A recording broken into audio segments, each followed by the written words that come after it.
The evidence in the tomb is like Instagram. It's the perfect curated version. It's the best version. You don't put every photograph. You select the best ones. Join the world of archaeobotany to unlock magical secrets of Egypt's floral world that is full of surprises. Because the flowers don't bloom all year round. So I think they can tell what month Tutankhamun was buried in because of which flowers were on his garland. Oh my God! Yeah. Dr. Claire Malleson, Archaeobotanist and Associate Professor of Archaeology at the American University of Beirut, will take us through the natural history and agriculture of ancient Egypt. It's so amazing what you can learn from plants. But it's these tiny details that will tell you the story. The difference might be from house to house. When we can see from the plant remains and the animal remains that the diet of these people is probably different because of different status of people. Is it true that you discovered an insect repellent from ancient Egypt? I wouldn't say I discovered. Archaeology can tell us a lot from the visible remains that we can see buried under the sand or inside a tomb. But archaeobotany is something that can open a whole new realm of knowledge that we wouldn't imagine it existed. What can archaeobotany tell us other than what ancient Egyptians grew, for example? Basically, archaeobotanical remains come in various different scales. So there's the things that people find in tombs. If the tomb has been kept sealed and dry, the plant's just dried, the way you might have dried flowers in your house now. There was lots of things in Tutankhamun's tomb. These are the things people chose, specially selected to put in their tombs. In Egypt, there's obviously tomb scenes and texts, written evidence. Yeah. So of course we don't have much we have almost no written evidence from the Old Kingdom except the tombs at Giza and Saqqara, and that's in a tomb. But then also there's the garbage that people throw away. So the ancient equivalent of the orange pits and the olive stones and the banana skin and the bits of the plant that you don't eat. Right. And you throw those away. So in my mind, the way I think of the difference between evidence from tombs as compared to evidence in houses. Yeah. So the difference between it is that the evidence in the tomb is like Instagram. It's the perfect curated version. It's the best version. Okay. It's the carefully considered version. It's the photoshopped version of life. So the scenes depicted in the tombs you need to be perfect for the afterlife. Yeah, and you choose which things you put there. Like when people choose which pictures they put on Instagram. You don't put every photograph. You select the best ones. And you select the most exciting ones. You select the highlight. Facebook, you put the highlights. People don't put on Facebook, I woke up and I had shawarma and I had this and blah, blah, blah, and then I went to bed. They put the highlights on Facebook. So that's what the tomb scenes are. Saqqara, Giza, Luxor. These are the highlights. And they're wonderful. They give us so much information. And sometimes the highlights are the things people did every day. It's like, I am the overseer of the estate. Look at all the farmers working for me. And they show the farmers working for them to show they had lots of farmers working for them. But it's not there for the sake of saying, this is my everyday life. This is I'm a man of the people. I have these things in my tomb. And it's the only way for you to list your achievements, to prove that you're good enough for a good afterlife. Yeah. And the same with the food that goes in the tomb. So when we have tombs where there's food offerings or floral offerings, garlands, the food, of course, as I say to my students, in my tomb, I'd be dressed in Versace and Gucci and there'd be a Ferrari in the corner. This isn't my life. I've never had these things. Maybe, I might one day afford like one tiny vintage Gucci ring or something, tiny. So in the tomb, we would find things like it's the best of the best. And maybe they have the staple, the bread, because this is the foundation of life. So you have bread, because everybody needs this, bread and these foundations. But then also maybe you put the exotic fruit, you put the pomegranate, when it's just been imported into Egypt. This is a rare luxury, but you have it in your tomb. You draw lots of it on your tomb to show you're rich and you can afford these luxuries when they're new and exciting in Egypt. And that is, of course, you're talking about king's tombs. Yeah, or no, just high officials. Higher officials, yeah. The king's tombs generally don't show everyday life scenes. They're just religious scenes. So people like Rachmore, Nacht and Mena, these famous tombs that we love to go and see when we're in the West Bank, these are the elite the high officials. The Valley of the Nobles. Yeah, the Valley of the Nobles. They're the high officials. They've got rank, they've got status, they've got money, they've got land. They've got all that, they access to the luxury. So they show these things and they have these things in their tombs. So obviously, looking at the differences also tells us about what's perceived as being good to have in Egypt. Oh yes, if you have pomegranate, then you must be special. Right. And it also shows us who, the different status of people and the different ranks of people. It helps us understand this. And the floral garlands as well. I mean, the investment in making the floral arrangements that went into tombs would have been enormous. We don't think about this so much. So we've got so many beautifully preserved garlands in museums from ancient Egypt. So is the habit of taking flowers to the cemetery can be traced back to ancient Egypt, and floral garlands were buried with the dead. Yeah. And so sort of bunches of plants in a like you have a bunch of flowers now, and also garlands on the body goes all the way back through time. And we have lots and lots of them preserved from the New Kingdom because of the Valley of the Nobles and because it's dry. Yeah. But what it shows us, and Tutankhamun's tomb, of course, is spectacular. The big floor, and unfortunately, it never survived. But the huge, many did survive from his tomb. But the big one that we're all used to seeing in the photographs, it didn't survive, sadly, because it was too fragile. Was it flower petals? Yeah, it was and flowers. Leaves and branches? So, and a lot of them do survive. But there was an Egyptologist or archaeologist who was actually also a florist, and she was doing her research at UCL. And what she pointed out is when you're a florist, you have a flower shop. You buy X number of flowers. To get 5 beautiful flowers in a bunch of flowers, you've selected 5 out of 50. Because the other 45 weren't beautiful enough. They weren't perfect. There's a blemish in the flower. The flower is not straight. They select the edges of the petals are not lively enough. Exactly. So they select the best of the best to go in the arrangement. So when you look at the amount of garlands that were in tombs, particularly from the New Kingdom, Third Intermediate Period and later, there must have been a real industry of growing these flowers to be put. There must have been a whole industry surrounding this. Of ornamental plants and flowers. Yeah, exactly. Growing them. Just like today, there's an industry of people who grow flowers to sell in florist. Like the fields of tulip. Exactly. And roses. We think it must have been the same in ancient Egypt because the amount of garlands, and a lot of the things in garlands are leaves, so they would have been growing the trees to get the leaves. But there must have been a fairly big industry for this. And also you can tell as well, of course, the time of year, because the flowers don't bloom all year round. So I think they can tell what month Tutankhamun was buried in because of which flowers were on his garland. Oh my God. Yeah, I can't remember which month it is, but they figured out roughly which month he is probably buried in based on which flowers were found on that big floral. No way. Yeah, it's incredible. It's so amazing what you can learn from plants. So there's the two sides of archaeobotany. There's the glamorous funeral, rich people tombs, and you can learn things from that you can't learn any other way. What kind of flowers did they have in their garlands? So there's tiny poppies. There's lots of tiny flowers like daisies, this kind of thing, cornflowers. And honestly, it's not something I usually study. I don't think about this normally. Olive leaves. Remember. So from the New Kingdom, when we start seeing them growing olives in Egypt, they leave olive leaves because they're different colour, the front and the back, and they use the different colour to make a pattern. Light and dark. Yeah. Yeah, right. So the plant itself gives a bit of an idea for a design. Yeah.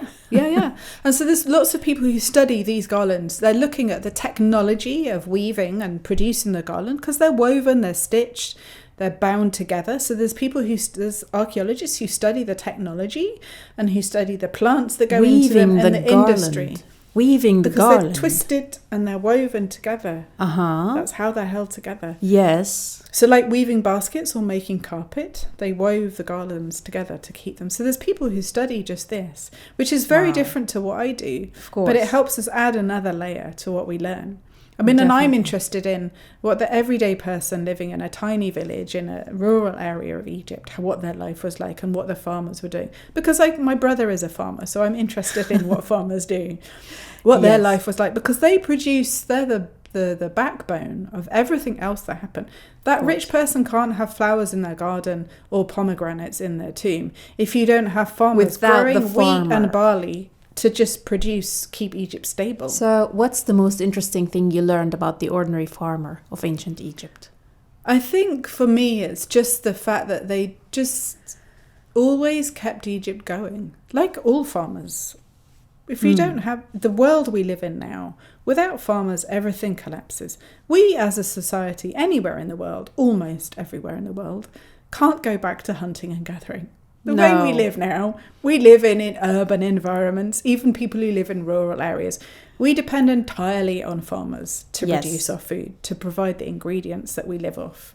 And so this has always been the case. So people depended on themselves, hunting and gathering, climate change and cultural changes. It's not just climate change, it's all kinds of things came together at the right point in time. It's a community that has to develop, and there are concepts that will be created because of this community. Yeah, and from that point on, in different points in time around the globe, we as a species became dependent on farmers. And there used to be most people were farmers and few people lived off the farmers, and now it's the other way around. Because of industrialization and mechanization, everything has shifted. And farming is seen all around the world as being a really low-class job and low status. But without them, none of us survive. Humanity would cease to exist. We would very few of the human race would make it through. And yet they're seen as one of the lowest ranks. And it's just, to my mind, that's all the wrong way around, because without them, nothing would happen. Were they smart when it comes to irrigation solutions, especially in the places that are not as fertile, like let's say in the north, in the delta, the water is plenty, in the south it's not? Did they have these kind of solutions? They would have just known. They would have known what to do through generation after generation. Of course, it's father son for generation after generation. They would have watched what was happening, and over time they would have adjusted things. They would have realized, okay, we need to build our banks to prevent this area a bit higher, to prevent this area flooding, because for the past few years this field has been too wet. So maybe let's build the bank a bit higher to stop it being so wet. Or maybe we need to cut through the banks a bit further away to let a bit more water through. Canals. I read something about canals, but I'm not really sure if it was that serious. No, we don't think, there's no real evidence at all for canals for agricultural irrigation until Ptolemy I, until the Greek period. Okay. So before that, it's managed basin irrigation. So the river just floods and it flows over the banks and it pools in certain areas. Some areas of Egypt have bigger basins, some have smaller basins, some are deeper, some are further away from the river. And they would have managed it. There would have been intervention into the basin irrigation to take the water further away from the floodplain. Like move it smoothly to another area. To extend the wet area or to contain the water. Right. The canals, when they dug a canal, so dug a channel, it was for transportation. It was to get things like blocks of stone to the base of the pyramid construction site. If you think about down in Luxor, the palace, Amenhotep III's beautiful palace, Malkata, and the amazing lake he built for his wife, T, there's a canal that was cut through. They found it. The scientists, we presume it's there. The geologists have found this channel. It's cut through to get the water to the lake. Right. So a proper canal was not for the sake of agriculture, No. but for transport. Yeah, it's to get things through summer. And it would have had an impact on the land because, of course, it drains the water into the canal. So it would have had an impact, but it wasn't for that purpose.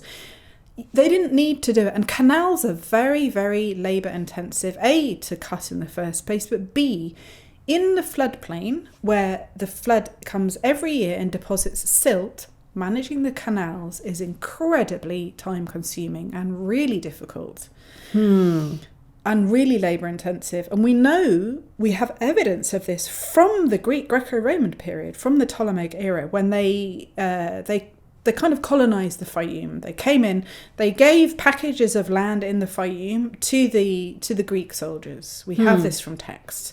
And they cut these 2 huge canals around the outside of the Fayum. And we know this because we have the documents from the engineers who cut the canal. Right. And then we have all this billions and millions of papyri from the Fayum that talk about the agriculture and the output. And there's documents that clearly show that keeping the canals clear was an enormous headache for them. And eventually they fell into decline. They gave up. And then thousands of years later, they were rediscovered. The canals were rediscovered. We also know that the Ptolemaic period, not only were they did they drain the Fayum to give us, but they also then, this is when they start exporting grain out of Egypt on a really much, much bigger scale. The Romans, of course, we know the Romans exported tons of wheat, and they started growing a different kind of wheat as well. So during the Ptolemaic period, exported wheat during the Ptolemaic period in Egypt. So the main exporters were the Romans, but the Ptolemies also brought in a different kind of wheat to Egypt. The kind of wheat that was normally grown. Egypt kind of clung on to the old type of wheat for centuries after everybody else. Thousands of years after everybody else. Everybody else is growing what we call bread wheat or macaroni wheat or hard wheat. The Egyptians clung on to emmer wheat. Everyone else is growing this. Once the Ptolemies come in, they start growing this other kind of wheat.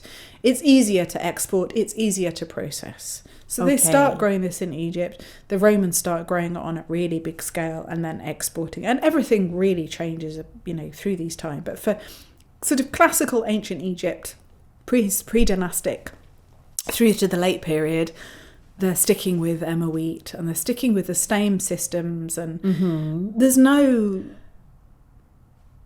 there's no canal irrigation going on, really. No. Canals are for transportation. But they have used tools, maybe to lift the water. Yes, so the water lifting, we don't see the shadoof before the New Kingdom. Things like weaving technology seems to change. Of course, we know horses and chariots appear. Yes. There's lots of things that appear in the New Kingdom. But the shadoof, in tomb scenes, we only see it in gardens. Growing things like onions and herbs and lettuces. We don't see it in the fields. Right. It's not, they didn't, because they just needed to lift. If you think about the basin irrigation system, the only reason you need to lift water is if you want to grow something in the summer above the floodplain area, or if the flood has really not extended very far. But they would have managed the basin irrigation quite well. Yeah. So the water lifting, the shadoof, we only see in gardens. Gardens. Like and gardens in palaces even. Yeah, so it's a very contained environment, small, and it's within the domain of a house or a palace. Yeah. So it's not near the agricultural area. No.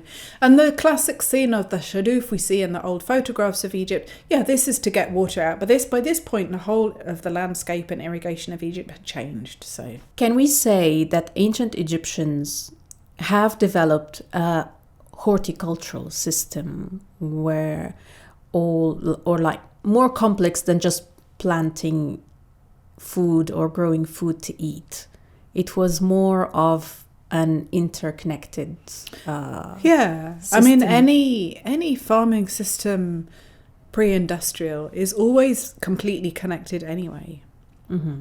Farmers always optimize the land based on what they know and based on observation. And farmers didn't always get it right, of course, but they reckon everything's always going to be integrated. You're not going to waste things.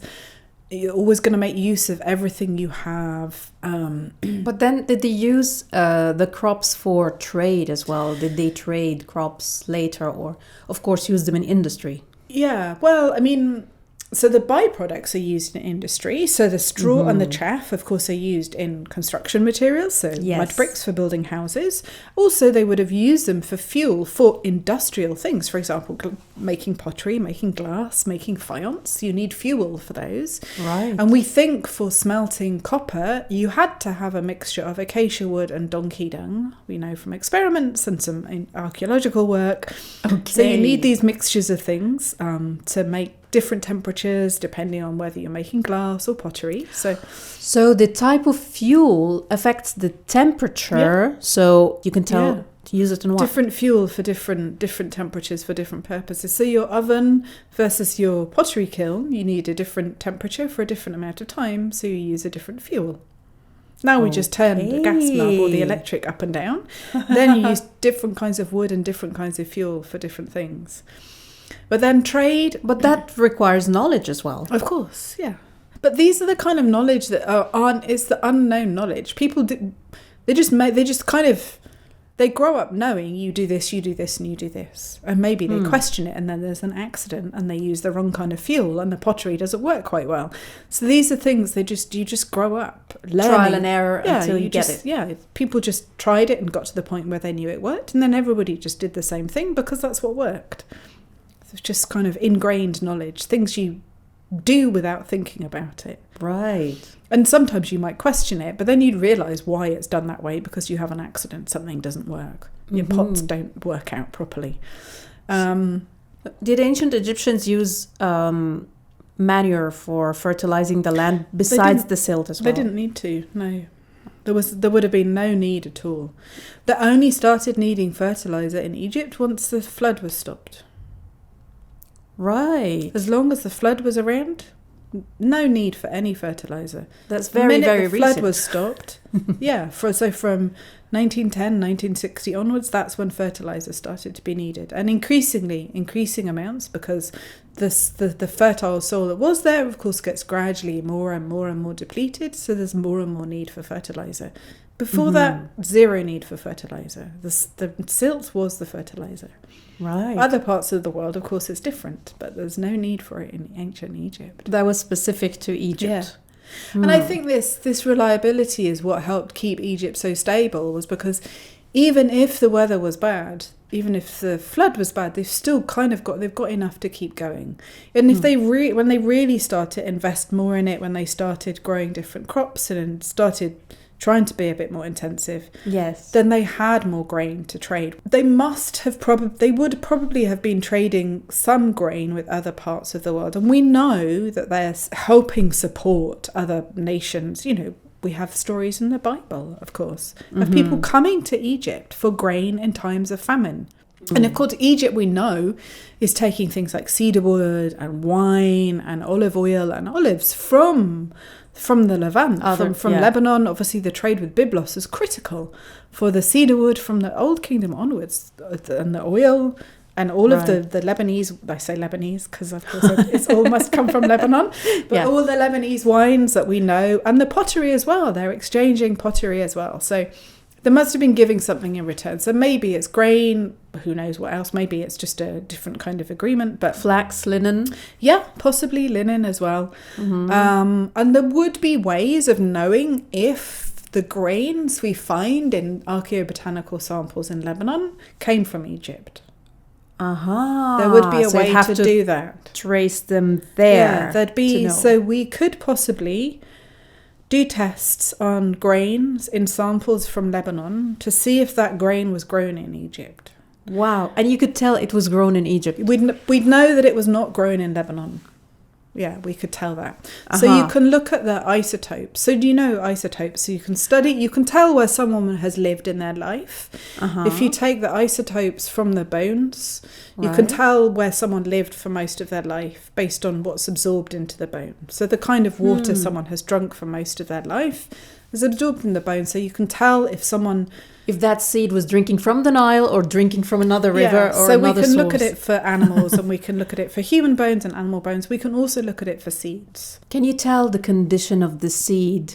I mean, the condition of the plant back then from the shape of the seed? No, we just know what plant it is. But it's looking at the isotopes, so the chemicals that are just naturally inside the charred grain. Mm-hmm. We might be able to tell that this grain didn't grow in Lebanon, because obviously the land and the soil in Lebanon is completely different to Egypt. Right. So if the isotope signature didn't match Lebanon, then it must have been imported. It would have been imported, and the obvious choice would be imported from Egypt. So this would be a big study. We'd have to do tests on the grains we find in Egypt and tests on the grains we find in Lebanon, and we could possibly investigate this. I'll be honest with you, I have come across Archaeobotany recently, I mean a few years ago, but before that I didn't know that this field existed.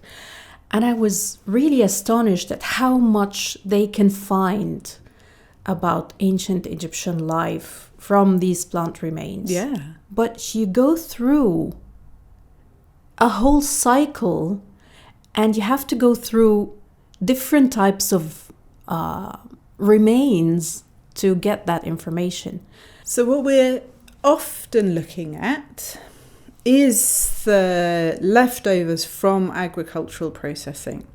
Mm-hmm. So of course in ancient Egypt they mainly grew three principal crops. So they grew flax to make linen. And then wheat, and so emmer wheat, which is a specific kind of wheat. Emmer wheat is the one that has a coat attached to it. Yeah, exactly, yeah. So it's not the kind that's grown in Egypt now. It's not really grown anywhere. It's grown as a sort of a special heritage grain in some places. Right, so it's not as abundant in the world as it used to be. Yeah. And then barley, which is the same. I mean, genetically, obviously now it's modified, but it's basically the same barley. So they grew these through crops, and of course you have the plant, and what the humans want to eat is the grain. And then you've got the whole of the rest of the plant. And just like now in farming, you don't just throw away the rest of the plant, it's used. So the maize farming in Egypt today, the husks and the stem, these are all used. They're chopped up, they're given to cattle, they're used as fuel. It's the same in ancient Egypt. So they used to recycle or use the other parts of the plant. Nothing would be thrown. Just as when you slaughter an animal, nothing would be wasted. Everything would have been used. So all of the bits of the plant that the humans don't want to eat, maybe a lot of it would be the straw is chopped up and put into the mud bricks and the pottery to make it stronger. So mud bricks usually have straw in them and other plants to make them stronger, and the pottery did as well, ceramics. So that's big uses for it. The other use is giving it to the animals as food. And they eat them and it comes out the other end because not everything is digested. Okay. And then the Egyptians took the animal dung and used that as fuel. This still happens in Egypt now and in other countries. So dung is a really good fuel. So even when you burn it, and if you throw the garbage on the fire, the seeds are preserved. The way charcoal is preserved. If you burn wood in the right condition, you get charcoal. True. So when you burn plants, seeds, whether it's a linseed or a sesame seed, if it's the right conditions in the fire, it stays exactly the same shape as it always was. Maybe it shrinks a bit, maybe it breaks a little bit, but it has this. You can see what it is. So are you telling me that this whole cycle that you just explained is what preserves the seed for you to study after thousands of years? Yeah. So there's the obvious things in tombs, they're dried. And in the south of Egypt, in like cities like Deir al-Balas, which is obviously the campaign palace of the campaigning against the Hyksos, or Aswan, Elephantine, places like this, where it's very, very dry. It never really rains. Everything just stays dry. So it's like the dried plants. But elsewhere, so further north in Egypt, near where the river was, in the floodplain, in the delta, in the Fayum, obviously everything decomposes. But if it's been burnt because it was thrown in a fire as garbage, or used as fuel. You collect these things and you use them for your fire. Right. Or you feed it to an animal and then you use the dung as fuel. Then it's preserved by the burning. And even the tiniest seeds, down to things we really can't see with a normal microscope, will be preserved. So then the archaeologists, when they're excavating the site, they do layer by layer. So it's like peeling away the layers of an onion. Right. And they excavate maybe a fireplace. They're digging down through layers of garbage, ancient garbage, and they find maybe a fireplace or even the surface of the floor. Think about what's trampled into the floor. Of course. But also, if you have a fireplace, you have all the ash. You don't let it build up and build up. You clean it and you throw it away. If you have an oven, you clean the ash out. And maybe you throw it into the house next door because it's empty. It's abandoned. Right. Maybe just no right one's living outside there. your house, or in the street, or down the road. Just or the in a same. pit. Yeah, it's just the same anywhere today. There's plots of land where there's maybe the house fell down, was abandoned for a long time. This just becomes the place for garbage. Right. So then we dig down. And the archaeologists collect the soil. Just the soil. Don't take anything out of it. So maybe it has pieces of pottery and stone tools in it, and then we process that soil, and it's very, very simple. We literally just put it into a bucket of water. And the burned plants, they float on the surface because obviously they're lighter. Because when you burn something, it becomes lighter. Yeah. It loses all the water inside it. So everything that's not sand or soil or pottery floats on the surface. And then we collect it with very fine mesh sieve. We dry it carefully, and then we look under a microscope. Okay, so what you've told me now is the first part of your work, which is the field part or the field path. But you're not alone on the site, and you're not working quietly alone on tiny pieces that are almost invisible. You are working with a team that's digging with stones, with lots of workers, or with people in different specialties as well, looking for their own items. How do you physically do that in the middle of all of this? So basically, once we've done the sample processing, either depending on how big the excavation is, physically how big, how many people, how long you're working, maybe you have a technician who does the processing. Sometimes we have a big tank and a pump and the water's flowing, and you have a technician processing the samples for you. Okay. Or it's smaller and you just have buckets of water and you do it yourself, maybe with your students or trainees.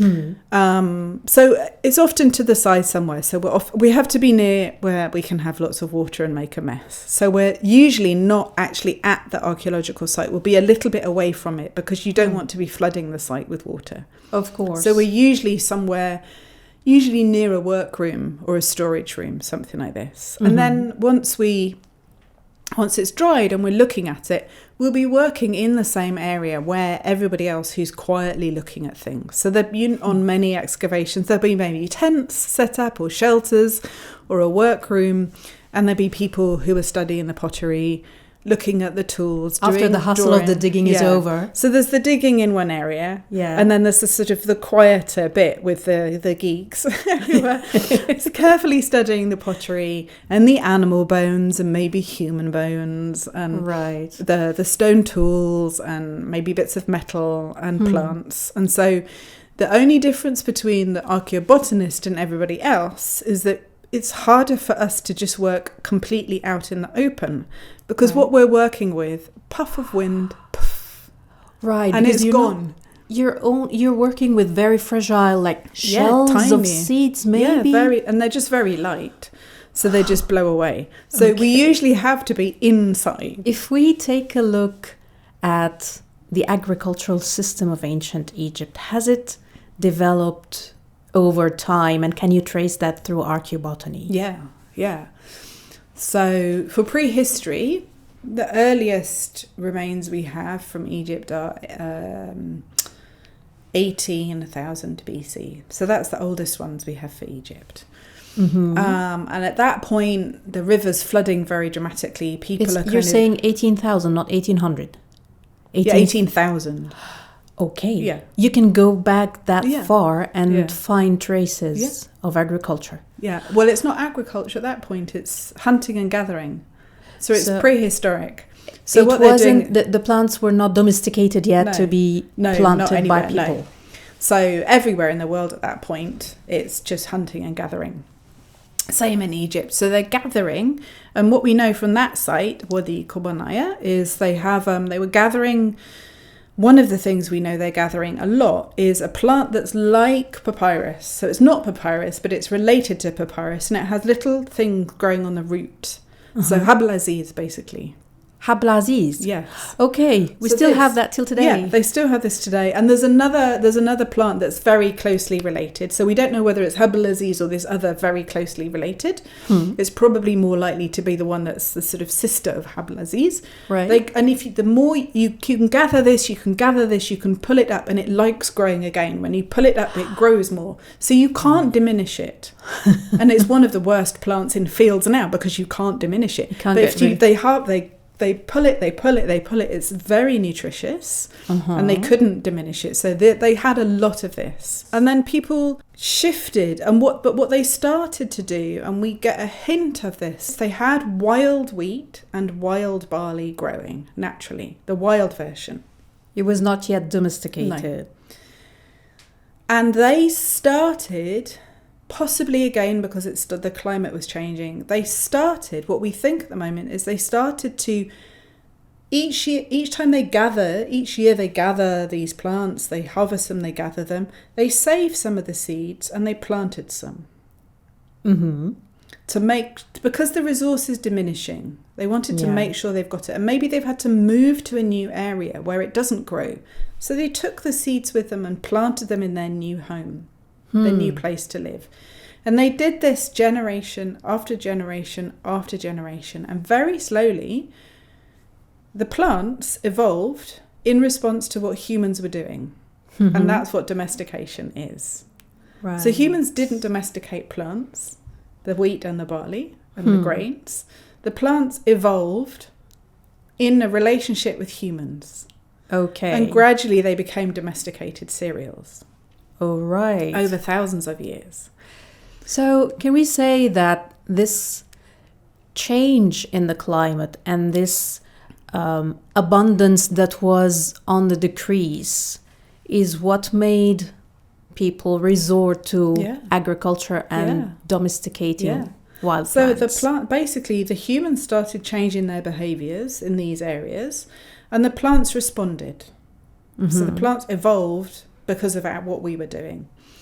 And then they reached a point in these areas, so again, East Mediterranean, Northern Euphrates, and even across into what is now Iran, they reached a point where they're doing agriculture. They're growing domesticated cereals, and they're depending on this. And maybe some chickpeas and some peas and some fava as well, but they're kind of depending on this. They have a lifestyle, and the animals have followed as well. The animals have evolved in response to what humans were doing with the animals and breeding. Yeah. And so you reach a point where around probably by between 5 and 7,000 BC is different in different areas. You reach a point where people are kind of just depending on this lifestyle. They may be still gathering some things. They're never completely just agriculture. Yeah. But they're mainly depending on this. And So that's these about are the time. Yeah, the early signs. Yeah. And then the weather and the nature of the land there would determine which plants and crops would survive and what fits to be planted. We can almost see experimentation in pre-dynastic. We can You almost could trace see, experimentation. So there's always this thing that when new introduction, is it going to work? Do we really want this to work? And we also see for the pre-dynastic, North and South Egypt, agriculture looks really the same. They're kind of half and half, wheat and barley. It's kind of the same. Okay. So they're all doing the same kind of thing. It took them some time to say, we need to... The diversity, the difference between North and South comes after the pre-dynastic. They're kind of farming the same, regardless of the climate to begin with. And then when we move into the early dynastic, you can see the farmers start to work differently in the north and the south. Okay, how did they work differently? You mean they use different irrigation systems, no, or they're how growing they... the different crops. So in the early, so for the pre-dynastic, north of the Delta and southern Egypt is basically the same ratio of wheat to barley. Right. Move into the early dynastic and the Old Kingdom, the north is mainly emmer and the south is mainly barley. So they've obviously realised, okay, emmer, A, it got drier, so climate change pushed them. And B, so they say, okay, in the south they went, okay, khalas, wheat just isn't great here, we'll shift to more barley. And in the north they said, okay, yeah, emmer works, we grow this more here. Okay. So you start to see this change. In the ancient Egypt, before the dams were constructed, the river flooded every year. Yes. So for quite a lot of a year, there's not many places for the cattle to be grazing because the land is covered in water. I see. So during the flood season, there's obviously some areas that's not completely wet, and depending on how high the flood is, but there's not much land for the cattle to be on during the flood season. So they have to be provided with food. They had to find alternatives for the cattle to feed. Yeah. So they would have, maybe they would have known some grazing areas sort of slightly further away from the valley up in wadis, but also the leftovers from the cereal processing would have been ideal as fodder for the animals. And we know they did this. We can tell from the remains. Yeah, I was asking you, how would you know that? Yeah, and we can tell from... it's a logical inference, right, of to where we find it. Also, sometimes the way the plants look, you can tell if it has not gone through an animal. So if an animal has consumed it and digested it, it's going to be a bit smoothed off. It's not going to look perfect. Because of the acids in their stomach and something's the system. changed it. Ah. Whereas if it looks perfect, it's not gone through an animal. Okay, so you can tell if this seed was digested by an animal or it was not used or consumed at all. It's more the case we can tell when it has not. So we can definitely say if it has not. We cannot definitely say if it has. Right. But we can, it's the sort of a logical work through as to whether it. But then also it is just, they needed this. Of course now people grow plants specifically to feed the animals. So they grow bersim, this is just fed to the cattle, but it's fed usually when it's green leaves, so it has no seed on it. Right. So there would be nothing in the sample. If there's no seeds, there's nothing to be found in the sample afterwards. Aha, I see. And also, if you've got all of this material from the crop, you've got this big heap of things that you as a human can't eat. Why would you then invest in growing something extra? Exactly. Unless you specifically, maybe you're, the Pharaoh's cattle farm and you have to produce the fattest cattle and you need to feed them up. So you might grow them special fodder then. And obviously, depending on some years, maybe there wasn't enough left over. Or if the cattle farming intensified, maybe they needed extra fodder. So they would have adjusted from year to year and from village to village. Upper Egypt and Lower Egypt, it would have been different. So geography makes a difference in the agricultural practices too. Definitely. How can you tell that it's different from north to south, knowing that the north is where the Nile floods into and there's plenty of water than the south? Yeah, well, it's different. Just geography. The south is hotter and drier, and the north is wetter. Basically, it rains more in the north. Where the river branches out in the delta, there's just more water around generally, and there's more. The delta is just floodplain, so the rest of the valley is just the valley, and then mountains and desert either side. So how did that affect their agricultural? So the main difference is to do with things like just the temperature and the aridity. So barley likes hotter, drier weather and can manage in drier soil. Is that why ancient Egyptians preferred barley to wheat? Well, what they grew changed through time. We can tell how it changed through time from the plant remains as well.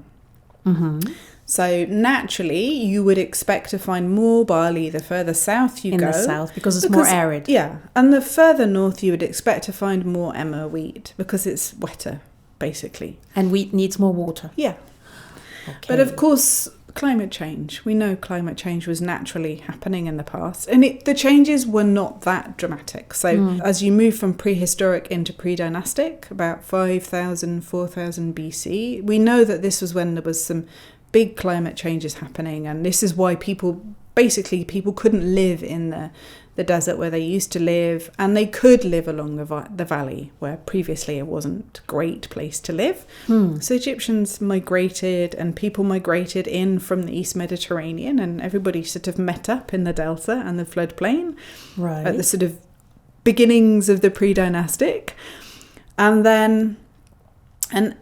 North Africa was getting gradually drier and drier and drier, and the flood was less and less. But actually, the pre-dynastic, and particularly the beginning of the early dynastic, they hit the optimum perfect conditions for agriculture in Egypt. The flood was enough. It was obviously different every year. The flood was enough water, but not too much water. Because actually, before the pre-dynastic, there was too much water flooding in the Nile. There wasn't enough silt settling. It was too much water, not enough silt, not good for agriculture. But as there was less and less water, as climate change, it actually got better and better. Because it's not flooded and there is silt that is produced, the water's which fertilizes the land. Yeah, exactly. So they met we think it looks like that's the kind of sweet spot. But then it keeps on getting drier and drier and drier. And we know globally there's a big climate change event around 2200 BC, which is the end of the Old Kingdom. Okay. And so we know just globally and particularly across Africa, it's getting drier and drier up until that point. And then there's this sort of crisis point around that time. It suddenly got very dry very quickly, and then it recovered a bit after this. And we can see this, but it looks how can you see it in the remains? Yeah, so we look at the different plants that were growing in the fields. Okay. So we can see that when the river is very low, because of the shape of the Nile Valley and the river, the highest land is closest to the river. Right. And so obviously when the river's very high, it bursts over that. When the river is very, very, very high, you obviously the water floods over and spreads out into the floodplain. So all of the land is quite wet. So the plants that like to grow in wet soil would have been growing with the wheat and the barley. So fields were never, just like now, without genetic modification and herbicides, of course, every field has thousands of different plants growing in it naturally.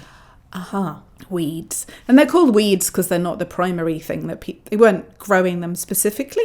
They just naturally grow in the field. And the farmers, they have enough wheat, they have enough barley, they're not worried about this. And actually this gives them... They don't worry about the extra plants that grow around it. No, they're not worried about this because actually this makes the secondary product more rich. The food they're going to give to the animals is richer because of these other plants. So they're not worried about it. It's fine. It's variety for the diet of the animals. Yeah. And they probably weren't thinking about that. But they're also, as long as you have enough wheat and barley in your field, as long as the yield is high enough, why worry about the weeds? So we can tell when the river's very high that we get more of the kind of plants that like wet soil in the samples because they're growing in the field with the wheat and the barley. When they're cleaning the crops afterwards, they do all the processing.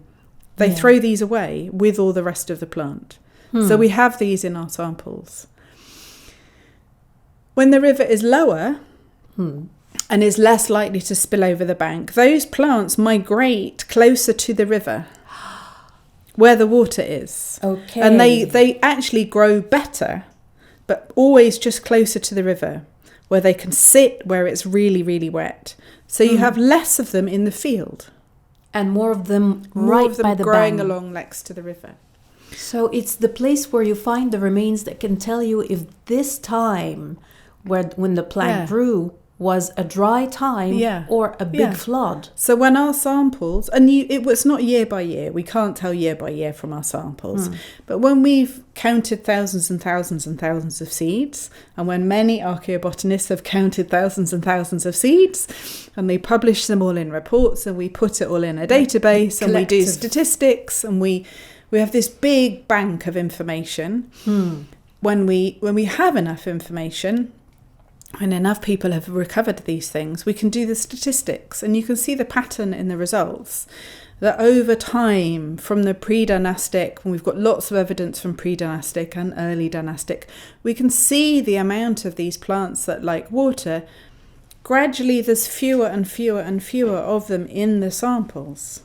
And maybe there's more and more barley and less wheat. And then apart from wheat, barley and flax, because these were the most important crops, Egyptians also depended on herbs a lot. Yes. Could you easily trace plenty of herbs? It's very difficult with some of those things because if you think about something you grow, if we think about a herb that you might cook with today, we cook with the leaf. Yes. So it's gone. It won't be preserved. You've consumed it. Like with lettuce. We know from pictorial evidence they're growing lettuce, and we have pictures in tombs of them growing lettuce. And we know it has a religious meaning, so maybe they're overemphasizing growing lettuce because it has a religious meaning. But today, no one would have any evidence if you or I had lettuce, because it's the leaf and it's fully digested. It's gone. And where did they get the seed from? So they would have had the seed, but the seed is planted. So any seeds they have, they plant again. So we might very occasionally get some of the seed, but it's always going to be recycled. The seed is planted. The leaf is what's consumed. This is the difference between plants that we eat as a seed or that we use as a seed. Whereas things we traditionally consider as spices, like pepper, coriander, cumin, we look for the seed. This is what we eat. So this has a slightly greater chance of us finding it. But for herbs, it's very difficult. For herbs, yeah. And now how would you determine this from the remains? I mean, how can you tell this tiny detail that it was just wildly grown or they really deliberately planted it and used it? Yeah, so we have to look for different kinds of evidence. So this is where we go even more scientific than the archaeobotany I do. So this is where you can look for the use of the plant, and you look for it in stones that have been used to process, so grinding it. Most plants you have to grind it if you want to use it as medicine, or you have to cook it in some way. You have to do something to it. So you maybe it's been converted into an oil, so not for ancient Egypt, but olive oil, obviously. You would look for, this was turned into an oil. And so this is where we look for microbotany remains. So single cells, phytoliths, maybe things like pollen, but usually it's the phytolith, which is the different cells in the plant.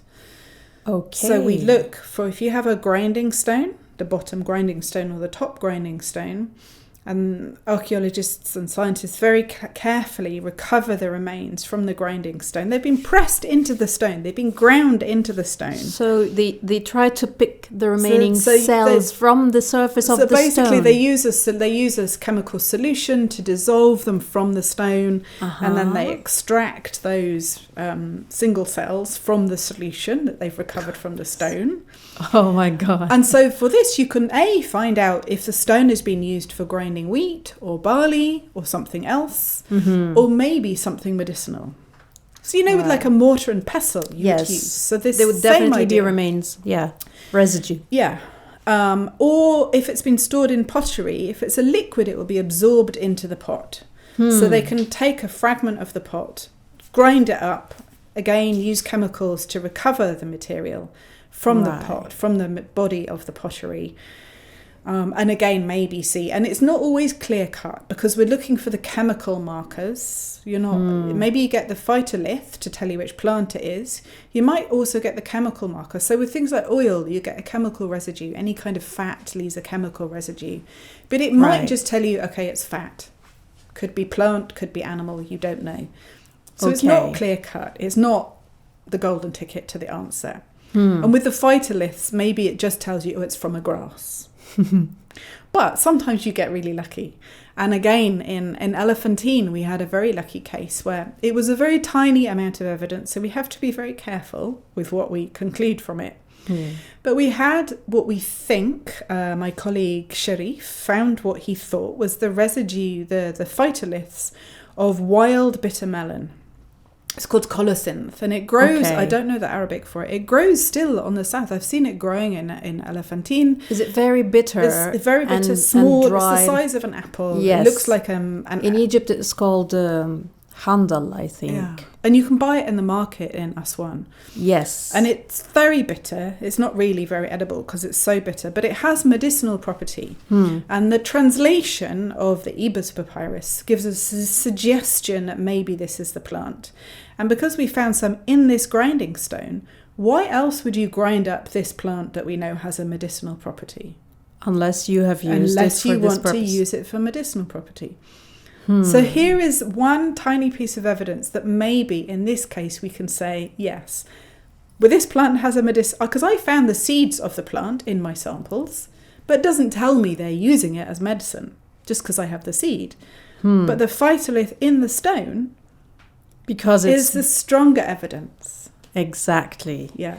Why is the amount or the number of of plant remains important per liter? You always have this like in a chart. Yeah. So we look at two things. So the number of seeds per liter gives us an idea of how rich the information is. And it can tell you the difference between, is this sample from a fireplace or just from a floor that was kept clean? Because on a floor that's clean, you would expect very few seeds per liter. And from a fireplace, you expect a lot.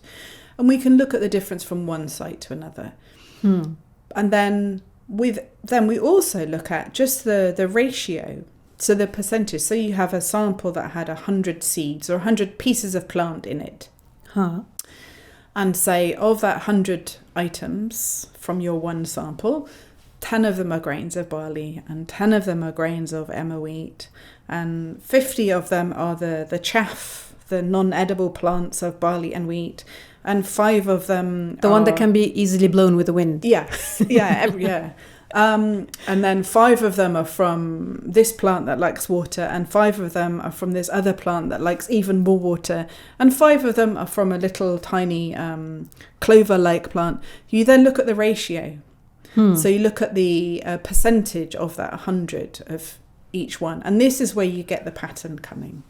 Okay. So through time, maybe in the early dynastic, say just for pure fabrication example, of your 100 seeds, 50 of them were the plants that like water. And then gradually, by the time you get to in the pre-dynastic, and by the time you get to the Old Kingdom, the samples is more like, instead of being 50 per sample, it's 2. This shows you that you have fewer and fewer. Which means it became drier. And you maybe have more of the plants that like the dry soil. So there's other grass. When you have a field of wheat or barley, there's many other types of grass. These like the drier soil. So maybe in the pre-dynastic, there was just 5 of the grass that likes dry soil. But by the Old Kingdom, maybe there's 80. And this is how you infer the climate change from the plant remains. Yes. And it's a balance, because of course we know the farmers do things with the land as well. They may be managing the land. Yeah. So we have an overall pattern that we can see, but not every site fits in the pattern, because maybe we know that the floodplain is not even. So some cities, some towns in Egypt maybe had more lower land. So maybe they were more, better, plenty of water. Yeah, more able to have water. So when it's drier, it's better for them. But then there's other people that are better when they have higher land. So they're better when the flood is very high. So we have to look at it very carefully, site by site, region by region. We also have to think, have the farmers done anything? Because to help with the land. Because it wasn't simply growing naturally. No. Yeah. The ancient Egyptians were very organized farmers. Yeah. And we would get suspicious if the pattern in our results were going against what we know from all the other sciences about climate change. Because obviously we know about this climate change from lots and lots of other sciences. But the question we're looking at as archaeologists, as archaeobotanists, is how do we see that in Egypt? Is that reflected in our information? Or can we see that maybe it was just not affecting Egypt so much, or maybe the Egyptian farmers were deliberately having to do something to survive some way? But from the archaeobotanical remains, it looks like actually the hardest time for the Egyptian farmers was before that. Was more like the beginning of like the later, the early dynastic period. It looks like actually things were recovering for the farmers, particularly, and it's different north and south. They recovered in the north, so maybe that's when they started to invest in just managing the basins a bit, because before that they would have. Is it flooded? Is it true that the ancient Egyptians kind of invented the idea of basin irrigation? It's difficult to know whether they invented it. I think it's just they would have realised that if they learned it. Yeah, they watch naturally what's going on, and they would have just kind of put a hand on it and started to help things along. Just as, as a kid is playing on the beach and sees a pool of water and then drags their finger through the sand to watch the water go to the beach. Right. It's just, you just see this is happening. This is, humans can see these things. And then you start to adopt it as a strategy to improve your agriculture. So maybe we've got no evidence to say that's what happened, but it's just a suggestion of possibly this is maybe what they were doing. Or maybe it's simply that whenever there's a global climate change, it affects every single place at a different scale. Yes. And maybe it just didn't affect Egypt. Maybe the location helped. Maybe they were really just... We know it affected Egypt, but maybe the farmers were not affected in the way we might have expected them to be affected. It was not that severe, maybe. Yeah, and the timing is slightly different based on the requirements of Egyptian farming. But what we do know from the evidence that we have at the moment, and of course could find something next week that changes the story, is that in the north of Egypt, so north of the archaeological sites we have information from are north of the Fayoum and in the delta, basically. The more fertile part of the land. Yeah. So from those areas, we know they reverted to, they kind of shifted towards growing more barley slowly, and then they shifted back towards emmer, and they continued growing emmer and grew more and more emmer as time went on. Whereas in the south of Egypt, so from sort of Edfu, Hierakonpolis, this area, and then further south, the archaeological sites we have there, or even from even further north, from the Kanaben, from Deir al-Balas, Luxor, all these kind of places going through to Aswan. They shifted towards growing barley, maybe shifted slightly back, but basically the south focused, they grew predominantly barley for the rest of, until the Ptolemaic period. They really grew predominantly barley in the south. It was the main economy crop. Yeah, it was the principal crop. So it's not the only crop, but it's the principal crop for the south. Whereas, and this is, we'd always inferred this. We'd always known there'll be a north-south divide, because just you expect this. Biologically, you expect this difference. Yes. Ecologically, you expect this difference. And we've always thought the topography, the weather. And from the texts, the philologists, the Egyptologists had inferred there was a change through time. But now the archaeobotanical data seems to confirm it's both. There is change through time and there is a north-south divide. But it's never as simple as we think. There's always nuance. So if we have to draw a simple picture, it's north-south divide, change through time. But we really have to look at it site by site, because whatever time period we look at in our data, there's always one site that's a little bit different. Yes, because it had its own circumstances or Regional, like the island of Elephantine, for example. It's regional one of a variation is always going to be there. The landscape changes all the way through Egypt. There's slight differences that have a big impact on what happens with farming. Yeah. And now, on a specific site, would the location of the seeds tell you about their uses or the numbers? It can do. So in the south, where we have dried plants and kind of everything sort of as it was left behind by the ancient Egyptians, we're more likely to possibly find maybe where people stored things. So maybe you have in one room on the floor, you might have a big patch of seeds, perhaps where they kept a basket of flax for processing to make linen. And you might find a little patch of seeds on the floor, or you might find a room where they've been, so in a manna, next to where the grains were processed, near where the grinding stone, they find little heaps of the leftover, the waste from processing the grain. But this is very special. This is very unusual. Yeah. Normally, like garbage today, it's all churned over and it's all mixed up. Sure. But the difference might be from house to house and from one area of a town to another area of a town. How is that going to be different? Because of different status of people, different demographics. So if we look at the Hend Akram and the Giza workers' town from the Old Kingdom, by the pyramids, in that town, obviously that was the people who were managing building the pyramids. Yes. And also managing lots of other things, probably managing other things in the state of Egypt at that point in time. But there's areas that's like communal accommodation, so sort of barracks types accommodation. And then there's areas where the bigger mansions, the scribes, we know the scribes are living there, the officials, the overseers, we know this from the seal impressions. We know the houses are bigger, the architecture is different, they've got painted walls, they're bigger houses. And then there's another area where it's probably the sort of the support workers. So it's smaller houses, more like a normal little village. So you've got 3 different groups of people in one area, and they're all working on the same project. You've got but they're of different status. Exactly, different status, different types of people doing different jobs. There's a huge storage facility with lots and lots of granaries to support these people. Because they're being fed by the pharaoh, by the state, because they're working on building the pyramid. Of course. So they're provided with all of their food and all of their meat and everything's brought in. When we can see from the plant remains and the animal remains that the diet of these people is probably different. They have different things. They have provided with different things. So let's say the high status people had more variety maybe in their diet. We tend to find slightly more of the seeds of fruit, so fig seeds. We find these in the higher status. We find very few of these elsewhere in the Giza town.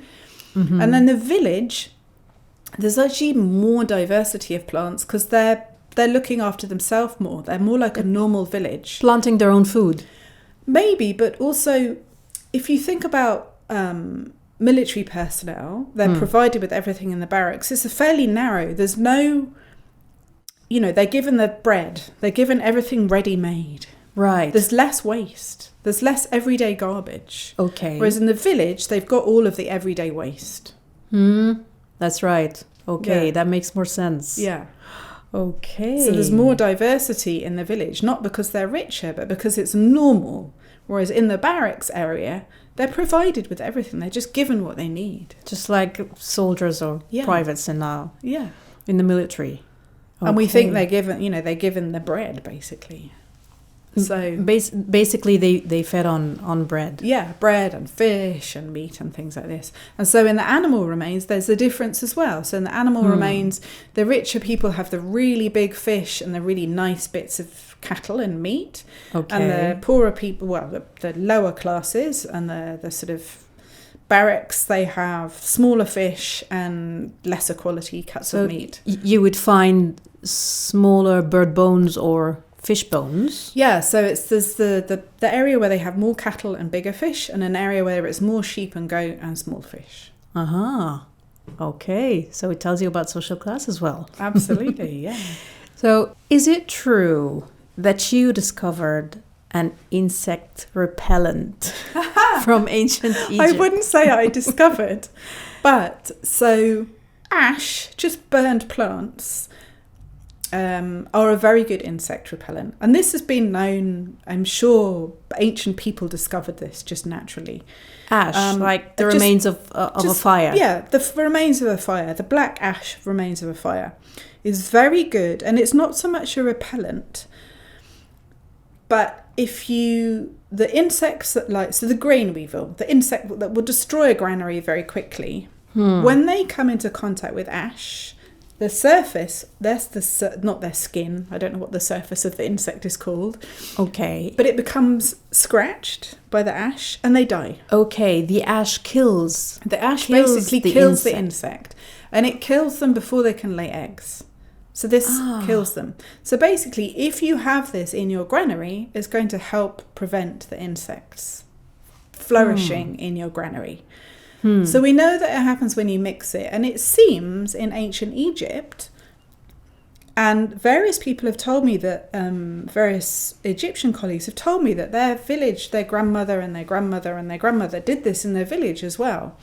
Underneath the floor of the granary, you put a layer of ash. So you dig a small pit, you fill it with ash, you cover it with other materials, stones, clay, and then you build your granary. This will help prevent the insect.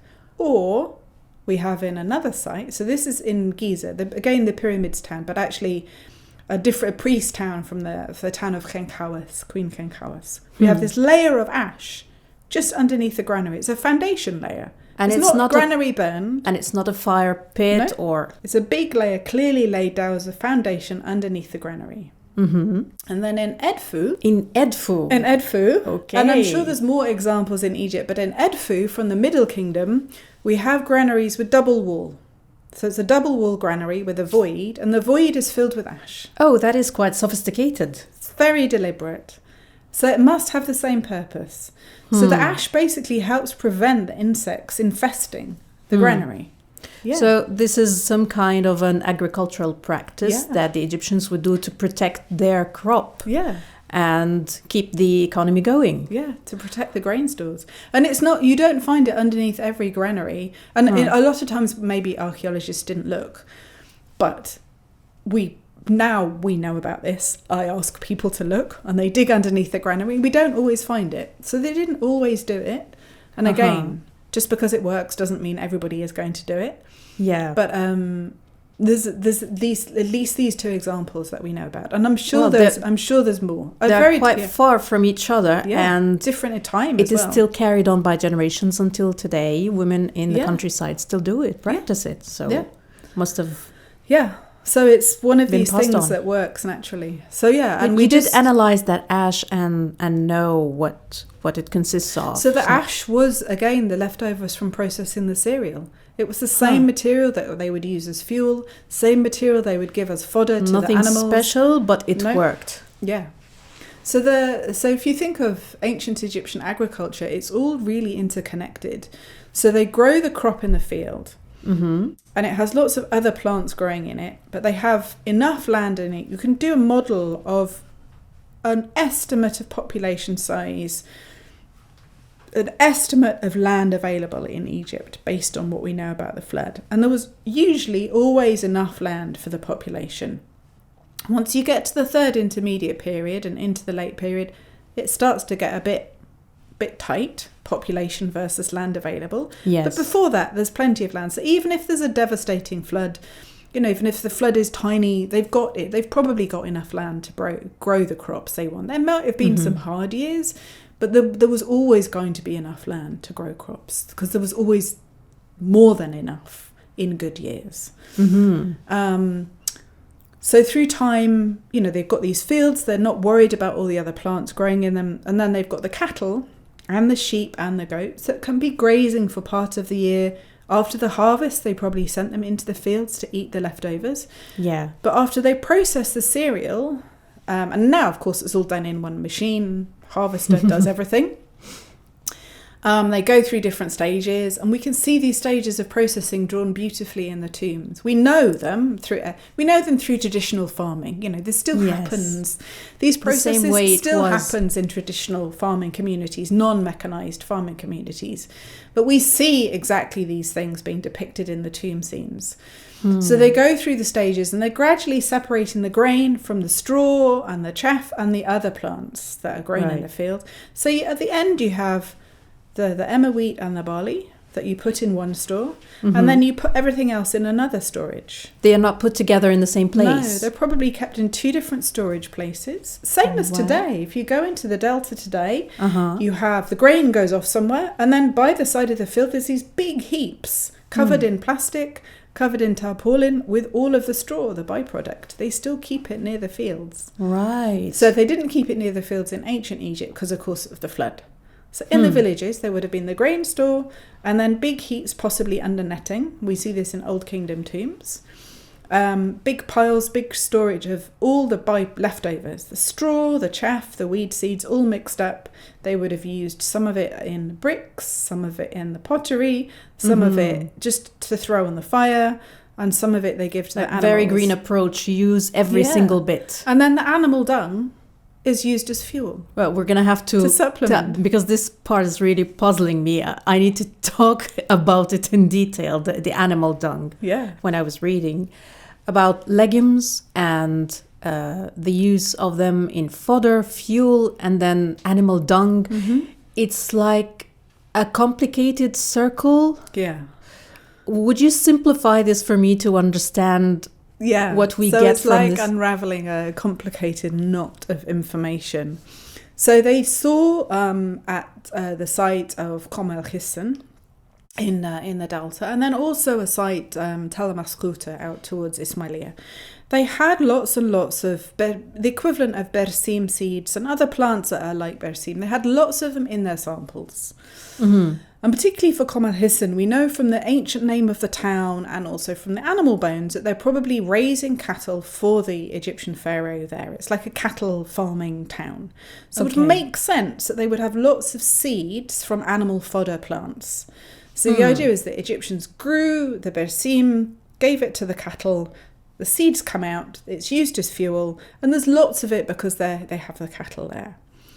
So then then an idea comes out that ancient Egyptians, this idea naturally grew, that ancient Egyptians, like other people, grew bersim and other plants similar to bersim, specifically as fodder. So they're investing in growing plants that they're going to feed to the animals. So that's like today. It's like a sign now that it's not only agriculture or planting food for a human consumption, but they are specifically planting for animal husbandry and cattle. Exactly. And this is all around the world today. People specifically grow crops only as animal fodder. For animals. But then, and so this explanation is a good explanation for a lot of the samples that we get. But one of the problems that we were seeing at Giza was that we have lots and lots of these seeds still, but we know they're being provided with the cattle. The cattle are arriving and being slaughtered. It's a working town. It's the officials. They don't have cattle living in the town. It's not. So they didn't have a chance to stay long enough to be fed. No, and they wouldn't. They may have collected some of the dung, and they could have been provided with dung fuel. But we know they're provided with acacia wood as fuel specifically. Also, we understand this. So it didn't really. It was sort of a bit of a problem. We weren't really sure what was going on. But then when we found this layer of insecticide ash, what we had there was when the plant has come in when the crops have come in and they've done all the processing, there's a big heap of there's the grain and what we call the byproduct. And the insecticide ash was made up of the byproduct. Right. So it was full of straw, burned straw, the bits of the barley that we don't eat, and hundreds of seeds of the other plants growing in the crop. And it was filled with the bersim seeds. Okay. So why would they have burned the berseem seeds to put in the insecticide? It makes no sense. What makes sense is the berseem was just growing in the field with everything else naturally, and so it's part of this mixture. So and then it was burnt. It was just in the process. Exactly. So then you reverse the cycle and you look at all the other sites in Egypt where we have lots of berseem seeds, and you say, well, maybe they're not growing fodder. It's just growing lots in the field naturally with everything else. Okay. So it leaves you in this circle. So understanding that you have to understand all of the, you have to fit all the pieces, like Tetris. You have to look at it from all sides. And Yeah. like you were saying when we were chatting before recording, you're saying it's basically being a detective, looking at different scenarios and changing your point of view to find the facts. And you have to be open to, any good scientist, you have to be open to adjusting your perspective and changing your conclusion when new evidence arises. And maybe not everyone agrees with the new interpretation.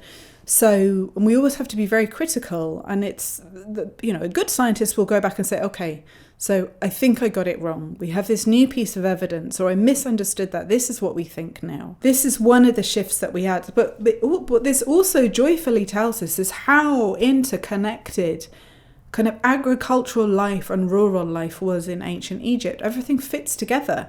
You grow the crop, you have the leftover from the crop that you use in construction, and you use it to feed to your animals, to raise your animals. And having cattle and sheep and goat is an excellent insurance policy for years of bad crop, because they live for ages. If you don't have so much wheat, you just have a bit more beef that year.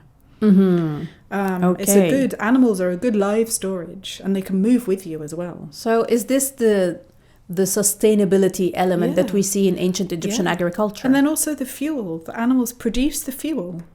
The animals... Because they used animal dung? As fuel, yeah. Okay. So and everything all connects. What happened in the past and how we study it all comes together in this complicated tank. And untangling that is what's so tricky.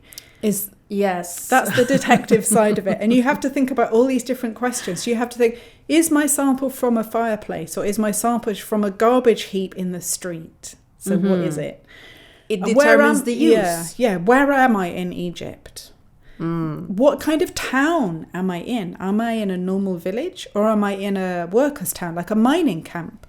In Ain Sokhna, we have the camp where they lived when they were crossing the Red Sea to go and mine the copper and the turquoise. Yes. And then they bring it back to Egypt across the Red Sea and they process it. So that's a mining camp. Again, it's a workers' camp. And it's a temporary lodging. It's temporary, yeah. They would live there for a few months and then maybe never again for years. So there's nothing growing there. They're provided with the grain. They make their bread there. Another site, Wadi al-Hudi, where we know is the amethyst mines out in the desert out off Aswan. Again, they're mining these. They're probably not going for an enormous amount of time, but they're going frequently. We think maybe they're taking bread with them. They're not taking grain. They're not making bread in their camps. So Ain Sokhna mining camp, they're making their own bread. They're provided with grain and making their bread. Whereas in the amethyst mines out in the desert, they have everything ready-made. Yeah. Because and there still would have been supplies maybe bringing the bread to them, but they're not making their bread there. Because the conditions there would not allow them to live normally. Yeah, so we have to take each archaeological site, each part of the archaeological site, each house, each layer, and think about it as an individual case. And you can't just lump everything together. And when you put it together, you get a great, really good big picture. But like in any big picture, you have to think it's made up of lots of different colours. Like millions of Impressionist painting.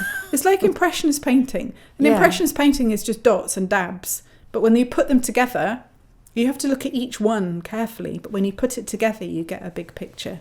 Right. But you always have to remember that in any big picture, there's individuals acting and everything. And the details of each individual as well. And that's what we get from doing archaeology this way, from doing archaeobotany, from studying the animal bones, and from looking at all of the things that don't work in a museum. You know, they're never going to be on display in a museum. They're tiny. There's thousands and thousands and thousands of them. Maybe you have a few in a tiny display in a museum. But it's these tiny details that will tell you the story. Yeah, exactly. How would you know if the people in this camp were eating ready-made bread or baking their own bread if you didn't go through these tiny seeds that you found there? You have these hundreds, thousands of samples. Do you go through every single piece or every single item? Yeah, we try to. So the sample is all these little bits of burned plant. Right. And depending on time and how much we found, maybe we found lots of, maybe it's very few seeds per litre, maybe it's a lot.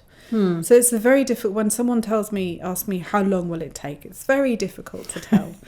So we have our little dish of burned seeds and bits of plants. Yeah. And it can take a few minutes, it can take a few days. It really depends on each sample, how complicated and how long. But we look at each piece. The idea is to look at each piece to understand what plant it's from and what part of the plant it is.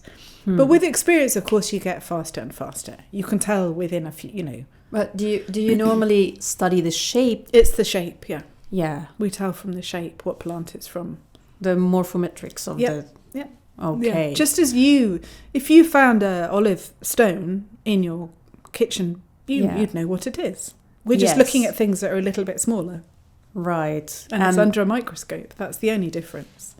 And then all the scenarios that we talk about, they come from only looking at the shape under the microscope? So we look at the shape, we identify the shape, we identify the plant and the part of the plant from the shape. Right. From the morphology of it, and then we count everything. So we spend hours counting grains of barley and bits of chaff and seeds and berseem seeds and broken berseem seeds, and we count everything. And you just end up with a big data, lots and lots of data.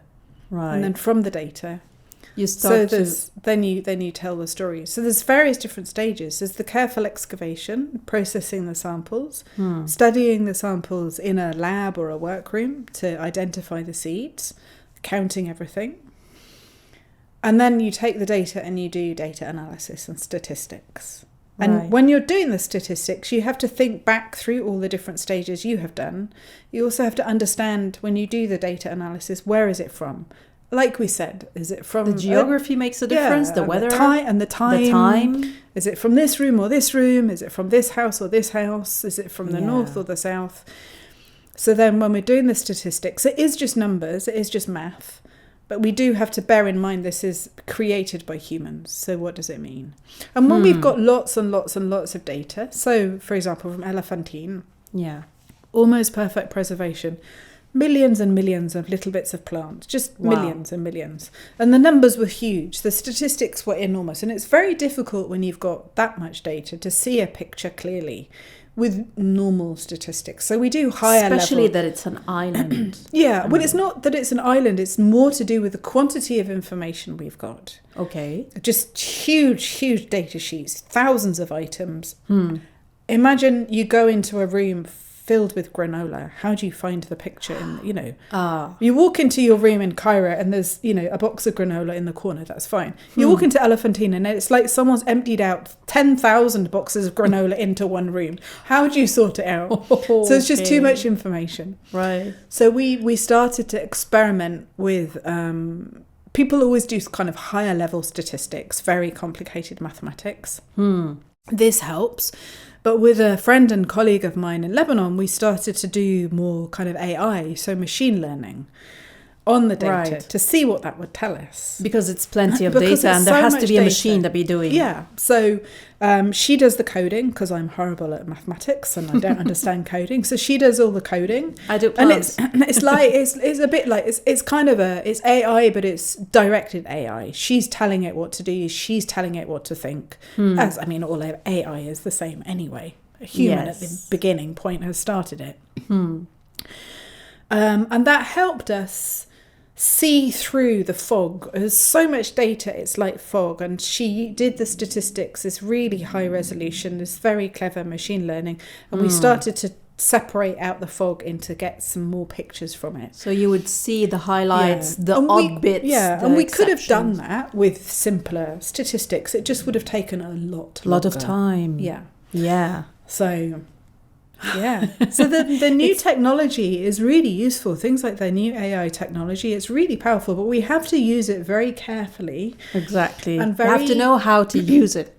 You have to know how to use it. You have to be very critical. And you know what works really well is when you have a team of people. So she's not an archaeologist. She's not a botanist. She's a computer scientist. Right. And, she works in business management, this kind of thing. I'm the botanist and the archaeologist. And so she would ask things that made me think. I would ask things that made her think. And that together came together and it worked really well. So you have to have a good working relationship in your team. But these very different skills can go together very well. But we have to be very critical. You couldn't just have a computer scientist taking the data and doing the statistics and the AI, because they don't understand the process that created the data. You'll have to They have be to together. understand the human process behind. Yes. And I can't just jump in and do the AI and statistics because I don't know how to do it. I have no idea how to code.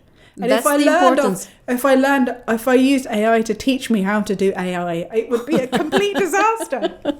It would be a catastrophe. So you need these really knowledgeable people. You need these real skills to come together. That's the strength. The interdisciplinary approach. Yeah, completely. Very, and then we very all work important. together. The animal bone specialist helps understand. We wouldn't understand this connection between the plants and the dung if we didn't understand the animals.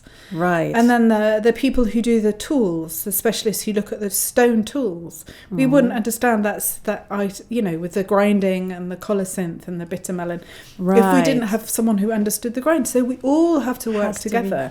So you're basically collecting bits and pieces from different corners and together you complete a picture or try to put a complete picture together. It's like a team of people with lots of pieces of a jigsaw puzzle.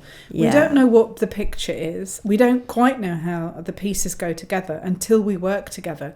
And we will always have lots of pieces missing. We know we will. But if the more we work together, the more likely we are to put the pieces together the correct way round. True. If I tried to do the pieces on my own, I'd have a small corner of the jigsaw. And I'd you'll be never missing know lots of information. course. And I'd probably put some of them together wrong. Yeah. Whereas when you work together, you have more pieces, and B, together you're more likely to solve the problems. Well, you've definitely helped us get a very good picture, near complete, of what was going on in ancient Egypt when it comes to plant life and agriculture. It would have been a really amazing, diverse landscape. Yeah, I'm sure if you'd taken a boat from Upper Egypt to Lower Egypt in a pharaonic period, it would have been in a way, everything would have looked the same because it would have been fields of barley and fields of wheat and fields of flax. But as you travel through the country, it would have looked slightly different. As you pass through the Nile, from north to south, it would have gradually changed. But you might go through some villages where they're growing more flax than barley, and other villages where they have more cattle or sheep and goats. You're helping me now visualize. And all the fields would have looked slightly different because the wheat, the other plants that grew in the fields would have been different all through Egypt. So it would have been different colours and different feel all the way through Egypt. So it would have been really, really diverse and really alive with the modern world we live in, with everything's kind of monocrop, everything's industrialized, everything ends up looking the same. Anywhere you go, everything looks the same. Whereas in the past, the diversity of humans and of life would have been much, much more alive. Do you think going back to more like working with nature rather than against it would help us do better on Earth? Yeah, absolutely. Yeah. Right. I really, really enjoyed this episode. Thank you so much for the abundance of information and the fun we had knowing more about agriculture in ancient Egypt. Thank you. Great. My pleasure.